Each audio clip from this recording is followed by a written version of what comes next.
Kemarin pastinya udah banyak yang nyimak pembahasan Ana dan juga setuju kalau episode Gabu kemarin tuh seru banget. Nah, buat episode ini yang bisa dibilang kelanjutannya, Ana bilang sih yang masalah si Mbak Emi dengan tukang chat itu ya udah beres lah ya. Karena Ana itu lebih peduli dan juga excited dengan cerita buka-bukaan identitas yang bakalan kita banyak bahas di sini. Yuk langsung disimak bahas-bahasnya. Ini dia Kamar Gabu episode 12. Sedikit recap pertarungan di episode kemarin. Jadi Bang Yanto sebagai Kamerer Valen sampai merelakan dirinya tergigit oleh si Granyuto buaya demi bisa mengambil human press Mbak Emi dan juga diselamatkannya. Udah mah tergigit, si Bang Yanto kena juga sama salah satu jurus mematikan dari si Granyuto buaya ini. Sehingga membatalkan perubahannya dan juga membuka identitasnya di depan si Soma. Jadi lanjutan fight ini ya si Soma itu membawa Bang Yanto yang udah sekarat dengan frukan baginya. Pas bagian Soma yang masih dalam wujud Kamar Gabu itu manggil Bang Yanto naik motornya dengan sebutan Karakidasan. Kalian yang pada nonton di sini pada bereaksi nggak? Kalau Ana sih langsung, waduh, yang nggak bisa nyalahin si Soma juga di sini ya. Alih-alih masih manggil dengan nama ridernya yaitu Valen, tapi jelas-jelas Soma di sini manggilnya itu Karakidasan. Logisnya, pertama nih ya, mungkin karena syok soal identitas Valen yang adalah Bang Yanto, dan kedua itu ya panik karena sambil diserang-serang juga sama si Granyuto buayanya. Dan bagian ini tuh memang harus terjadi. Setelah itu Bang Yanto dibawa ke tempat sepi kayak di sebuah gang gitu. Karena tadi si Gabu manggil Bang Yanto dengan nama Karakidasan, ya Bang Yanto jadi lanjut mempertanyakan soal ini. Jadi dia itu nggak bego-bego amat. Somanya membantah dan mau pergi kan tadinya. Tapi Bang Yanto bilang nggak adil kalau identitas dia doang yang kebuka. Udah deh, di sini Soma itu membatalkan perubahannya dan sekarang sudah sama-sama saling tahu. Bang Yanto jadi tahu juga kalau Gabu adalah Soma. Ternyata ini sesuai dugaan Bang Yanto katanya. Jadi pas bagian ini Bang Yanto yang nggak terkejut gimana banget. Apalagi dia juga udah sempoyongan guys.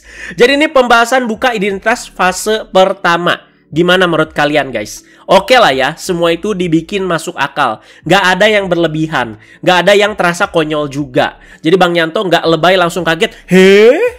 Apa jangan-jangan nih ya, sebelum Soma tadi manggil dia dengan nama Karakidasan, Bang Yanto juga udah menduga-duga kalau Soma itu Gabu. Jadi kayak udah tahu duluan. Tapi ya masih ragu gitu ya. Ya mungkin aja seperti itu. Jadi bukan suatu kebetulan juga ya. Mereka ya beberapa episode terakhir sering barengan dan ada di suatu masalah yang sama. Soal buka identitas ini dieksekusinya udah di waktu yang tepat lah. Terlepas komentar-komentar yang bilang kecepetan. Anda juga pas baru nonton preview doang bilangnya, kecepetan, bagusnya ini di tengah-tengah biar bisa dieksplor lagi. Tapi setelah melihat eksekusinya ya di 2 episode terakhir, episode 11 dan 12, sangat-sangat acceptable. Mantap. Berlanjut ke Soma yang ngebawa Bang Yanto itu ke Happy Pare untuk diobati. Karena Soma nggak pernah ngobatin luka orang dan ini pertama kali juga. Jadi terlihat balutan-balutan perbannya itu kayak packing dalam DX-nya Bandai akhir-akhir ini ya. Serba ngasal dan juga aur-auran. Nah bagian soal buka identitas dibikin lebih deep lagi di bagian ini. Jadi Soma melihat bagian perut Bang Yanto nggak ada gabunya seperti dirinya. Walau sebelumnya dia itu udah pernah diceritain ya soal Bang Yanto yang harus melalui prosedur operasi dulu biar bisa berubah jadi Kamen Rider. Jadi penerapannya kan ya memang beda gitu ya. Jadi bukan seperti Soma yang dimodifikasi gabunya karena dia itu half Granyuto. Tapi Bang Yanto kan ya ditanamkan oleh sel Granyuto melalui operasi otodidak. Karena kan dia pure manusia. Untuk pertanyaan selanjutnya, gimana kalau nanti seiring cerita berjalan, Sachika Amane nih ya, heroin kita tuh tahu sama identitas Soma sama Bang Yanto yang merupakan Kamen Rider. Nah itu bisa jadi cerita lagi tuh ya. Jadi ditunggu saja ya kreasi Bujun Kokomura. Jadi yuk kita bahas bagian deepnya di sini. Kalau kalian lihat preview, terlihat kan Bang Yanto itu kayak marah gitu ke si Soma jadi kayak nge-grab gitu ya. Nah tadinya dugaan aneh ini tuh ya soal identitas yang ditutupin dan Bang Yanto kayak merasa kesal gitu ya. Ternyata bukan itu guys. Bang Yanto marah ke Soma karena Soma lebih mempedulikan si Bang Yanto dibandingkan ngalahin Granyutonya. Jadi Granyutonya itu jadi kabur dan nanti ya bisa neror orang-orang lagi dan lebih banyak korban lagi berjatuhan.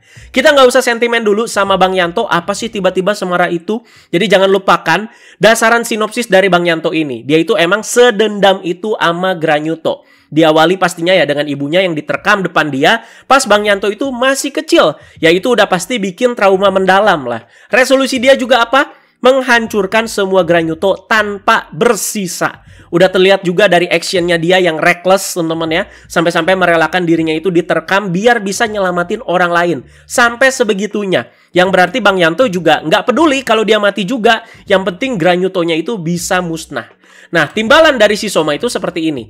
Justru selama kita itu masih hidup, kita itu bisa ngalahin Granyutonya. Dan lebih banyak juga nolongin korban-korban lain. Kalau Soma itu nggak memperdulikan Bang Yanto dan terus bertarung, ya nanti ya bakalan ada korban dari Granyuto lagi depan mata Soma yang mati. Dan Soma itu nggak mau hal ini tuh terjadi lagi. Yes, karena ini pernah terjadi di mana ibunya itu dijadikan human press di depan matanya si Soma. Jadi dua-duanya ini punya alasan kuat dalam tindakan mereka masing-masing di sini. Nggak ada yang pantas dan juga nggak ada yang harus kita salah-salahin ya. Soal ibunya yang pernah dijadikan human press di depan si Soma juga terceritakan nih ke Bang Yanto ya. Dimana Bang Yanto juga jadi menceritakan soal masa kecil dia yang melihat ibunya diterkam Granyuto depan matanya. Bagian ini Pak ya. Ana suka banget bagian buka identitas bisa langsung disambungin dengan mulus ke sini guys ya. Jadi sama-sama kehilangan ibu nih dua karakter ini guys. Sama-sama karena Granyuto yang jahat juga. Ternyata kita kecemplung di kolam yang sama nih. Dan kalian juga lihat nggak bagian pas Bang Yanto ngasih lihat foto dia pas kecil sama ibunya. Somanya itu kayak langsung sakit kepala dan ada efek-efek inget sesuatu gitu ya. Jadi kayak bereaksi lah. Nah apa ini tuh ada hubungannya dengan Granyuto anjing yang makan ibunya si Bang Yanto. Ingat guys ya, kekuatan Soma masih tahap berkembang saat ini ya. Jadi soal ini ya semoga ya bisa dieksplor lagi. Jadi ya kayak punya indera keenam mungkin si Soma, kita juga belum tahu ya. Jadi ini cerita buka identitas fase kedua. Enak kan bahasnya Ana bikin segmen-segmen kayak begini ya. Jadi ditunggu komentar dari kalian juga. Ini masih bagus banget sampai sini. Kita beralih dulu dan bahas cepat soal Mbak Emi ya. Jadi dia akhirnya ketemunya itu sama Amane di tengah jalan dan ketakutan. Dibawa ke rumah dan ditenangin juga sama kakaknya si Hana dan juga si... kakaknya lagi, adiknya ya. Adiknya si Hana dan juga si Amane juga. Amane ngasih tahu soal Kamen Rider lewat media sosial ke si Mbak Emi. Kalau Kamen Rider ini tuh ada di pihak yang baik lah. Dan justru ngebasmi monster-monsternya. Amane kan pernah ketemu bahkan ngajak selfie. Jadi bisa membuktikan kalau ucapan dia ini tuh benar. Ya kenapa nggak kasih lihat yang pas dia selfie juga ya. Nih gue selfie nih sama Kamen Ridernya. Jadi Mbak Emi juga ya minta maaf ke adiknya si Hana. Dan dia menyesal karena udah gelap mata karena gombalan-gombalan dari si Niwa di chat. Dan jadi nggak ngedengerin himbauan adiknya. Selain nemenin si Mbak Emi, Amane juga sampai begadang untuk mengumpulkan dan juga mencari informasi soal si Niwa-san yang diduga masih suka gombalin cewek buat nanti diajak ketemuan dan dilahap untuk dijadikan Dark Snake atau Human Press itu ya.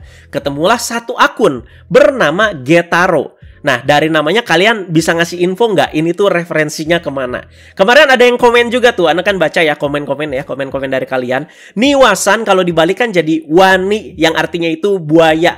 Dimana Ana juga sempat bilang sebelumnya. Kalau ciri-ciri buaya dalam tanda kutip kan suka ngegombal. Nah, itu dia. Jadi rencananya si Amane itu mau ketemuan sama si Getaro ini. Jadi udah banyak bukti chat gombalan-gombalan sama cewek-cewek yang ya cringe abis lah kalau dibaca ya.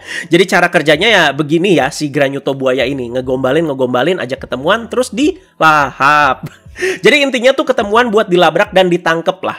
Tapi kalau Amane caranya itu kan ya ngepost di media sosial setelah ketemu dengan harapan Kamen Rider nanti datang nolongin. Karena kan ya Amane ya hanya manusia biasa, Pak ya, bukan Kamen Rider.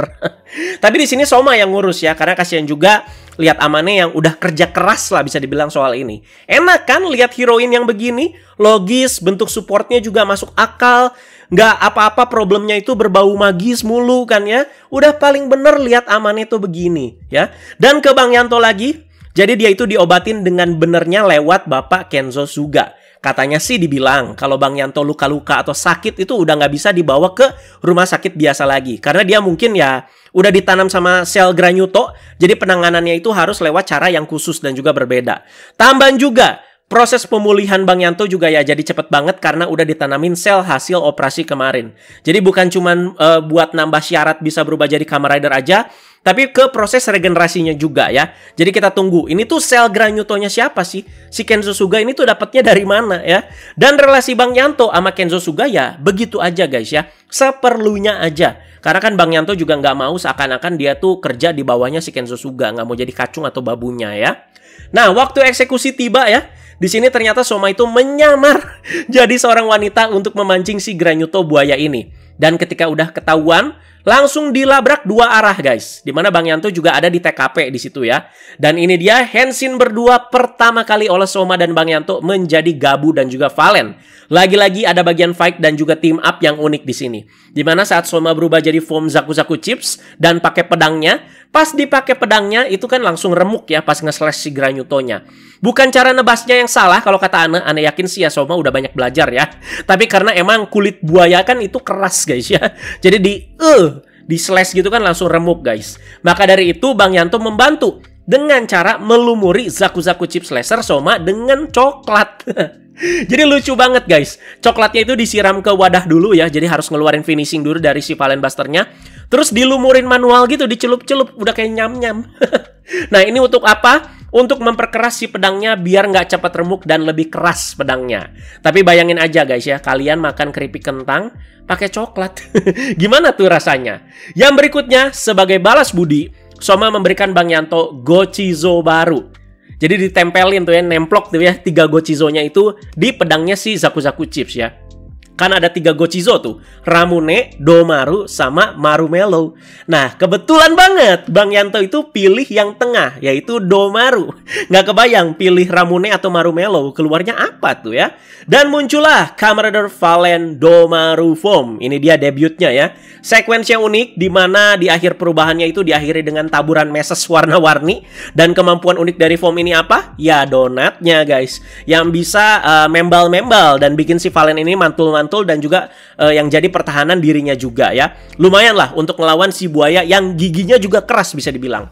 Finishingnya juga oke ya, dimana donat-donat yang ada di armornya Valen itu terlepas dan jadi kayak membelenggu lawannya. Dan ini tuh kayak yang di Terebikun waktu itu, Ana pernah bahas guys ya. Jadi kayak di Dragon Ball itu Gotenks ada kan jurusnya Super Galactic Donuts. Nah kayak begitu guys ya. Jadi bisa membelenggu lawannya ini si donatnya.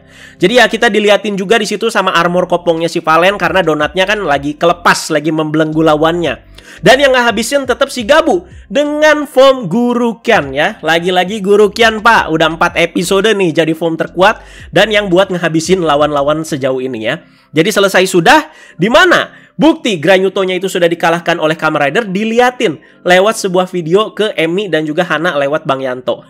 Yang lucu pas si Amane itu nanya, kok bisa sejelas itu videonya dan bisa bagus ngambil angle-nya? Kirain aneh itu gara-gara Gochizo ada di situ kan. Dan ya Gochizo-nya kan bisa memproyeksikan apa yang dia lihat apalagi ketika udah dicolok ke si Gabupon ya. Ternyata pas Soma finishing pakai Gurukian di gelut tadi, emang Bang Yanto yang ngerekam pakai HP dia, Pak. Kocak asli ya. Jadi buka identitas fase ketiga ini diakhiri dengan sangat-sangat manis ya. Jadi lewat fight tadi yang seru dan juga ada bumbu-bumbu kocaknya. Dan di sini nih ya puncaknya yang membuat Ana berkaca-kaca loh. Padahal nggak expect gitu bagian ini tuh bakalan jadi bagian yang sedih gitu ya. Tapi Ana terharu pas si Bang Yanto itu mengungkapkan kelegaannya soal ini tuh ke si Soma. Akhirnya ada juga gitu yang sepaham dan yang seperti dia, yaitu si Soma. Jadi Bang Yanto itu manusia yang menganggap Soma juga manusia. Nah itulah namanya kepercayaan guys. Apalagi bagian ini udah diperdalam di fase kedua tadi ya. Dimana mereka itu sama-sama kehilangan ibu mereka masing-masing. Nah itu juga bagian yang penting tuh ya di tengah episode. Ya kalau kita inget juga baik Soma maupun si Bang Yanto ya seperti kayak sendiri-sendiri gitu ya. Dengan problem dan juga objektif mereka masing-masing. Semuanya itu ditanggung sama diri sendiri. Tapi akhirnya mereka itu bisa ketemu dan bisa bekerja bareng ke depannya. Duh kalau nonton lagi guys ya bisa nangis Ana. Jadi bagian simple banget padahal ini. Tapi bener-bener terasa deep guys. Jadi berasa cengeng ini Ana ya. Cuman kalau memang kita benar-benar paham dengan dasaran masing-masing, bagian ini benar-benar jadi bermakna banget. Seperti kayak meresmikan soal kerjasama antara Gabu dan juga Valen. Soal keterbukaan dan juga saling menerima masing-masing juga. Nah itu dia teman-teman ya. Semua setuju lah ya soal buka-buka identitas ini berakhir dengan benar-benar manis dan juga luar biasa bagus. Jadi terima kasih banyak Ibu Junko Komura. Hal simple aja di sini hampir bikin mewek guys. Masih ada lagi yang mau kita bahas guys. Kunjungan Rango Stomach ke dunia manusia dan bertemu dengan Akagabu di episode kemarin itu diceritakan ya ke si adiknya yaitu Tante Grota. Rango mengakui kuatnya si Soma dan juga betapa pesatnya perkembangan dirinya tapi bilang mentalnya itu masih lemah. Soal mental yang masih lemah mungkin maksudnya ke Soma yang masih naif lah di sini ya. Alih-alih mengalahkan Granyuto buayanya, dia itu malah lebih peduli untuk melindungi dan membawa pergi si Bang Yanto. Itu menurut Ana ya, karena si Ranggo juga ternyata ada di TKP pas si Soma itu ngebawa si Bang Yanto pergi sama si Frukannya ya. Rencana selanjutnya, Ranggo itu lagi nge-scout pekerja-pekerja baru untuk jadi karyawan di Stomach Company ini. Jadi ini ya efek Jeep dan Sita juga yang udah keluar teman-teman. Jadi kita lihat juga listnya itu pakai bahasa Granyuto. Jadi agak susah nih kalau mau ngambil hint dari sini ya. Diceritakan juga guys, masih di dunia Granyuto ini ada seorang Granyuto yang sedang hendak membeli Dark Snack ya lewat seorang agen. Tapi dia itu nggak bisa bayar. Jadinya mau nyolong. Udah saking ketagihannya, tapi ya no money, nggak punya duit. Maka dari itu dia itu ditangkap oleh agen tersebut. Terlihat itu agennya si Ranggo ya, soalnya warnanya merah. Dan dibawa ke hadapan si Ranggo dan juga si Grota. Nah, apa ini tuh bakalan nyambung. Si Granyuto ini tuh bakalan jadi babu dan juga pekerjanya si Ranggo. Jadi sekalian aja dipekerjakan ya. Tentu dengan dijanjikan Dark Snack sebagai imbalannya. Nah, itu udah template banget lah ya. Kalau Anda cek di daftar cash, nama Granyuto-nya ini tuh Granyuto Lage 9. Maaf ya kalau misalkan masih salah ya. Lage Q atau Q Lage atau Lage 9 lah. Ya pokoknya Lage 9 lah kita sejauh ini nyebutnya ya. Jadi info mengejutkannya di balik layar, pengisi suara dari Granyuto 1 ini adalah Kohei Soji yang sebelumnya itu berperan jadi Takamichi Kristaria aka Kiramai Silver di seri Super Sentai Kira Major. Ini teori dan prediksi menarik lagi nih ya. Disimak nih, disimak. Kalau kita lihat desain dari Granyuto 1 ini ya, si Granyuto Lage 9 ini, di kepalanya itu kayak ada lelehan cairan gitu guys. Nah, apakah ini tuh flaknya puding? Dan nanti Granyuto Lage 9 yang bakalan jadi Kamen Rider Vram. Wow. Jadi nanti yang bakalan muncul sebagai wujud manusianya atau tampilan manusianya ya si Takamichi dari si Kira Major. Aktornya teman-teman ya, si Kohei Soji. Hayo lo. Hintnya ya dari sini guys ya, karena lihat kok kayak flak gitu kepalanya guys ya. Jujur Ana sih agak sentimen sama si Takamichi ya, bukan karena developmentnya, bukan karena apa. Karena pas awal-awal muncul di Kira Major, langsung nyium Miyokudo. Semua toko fans juga panas pak di situ. Jadi nanti line up dari 3 rider utama di Gabu itu ada yang setengah manusia dan setengah Granyuto, yaitu si Soma. Ada manusia juga, yaitu Bang Yanto, full manusia kan dasarannya si Bang Yanto ya. Dan ada full Granyuto juga, yaitu si Lage 9 ini guys ya. Nah coba guys, menurut kalian gimana? Apakah akan jadi kenyataan teori menarik Ana ini? Jadi episode ini ditutup dengan Jeep dan Sita yang diusir dan ditendang oleh agennya si Ranggo ya. Jadi ya keluar perusahaan sih udah pasti. Tapi apakah sampai ditendang keluar dari keluarga juga?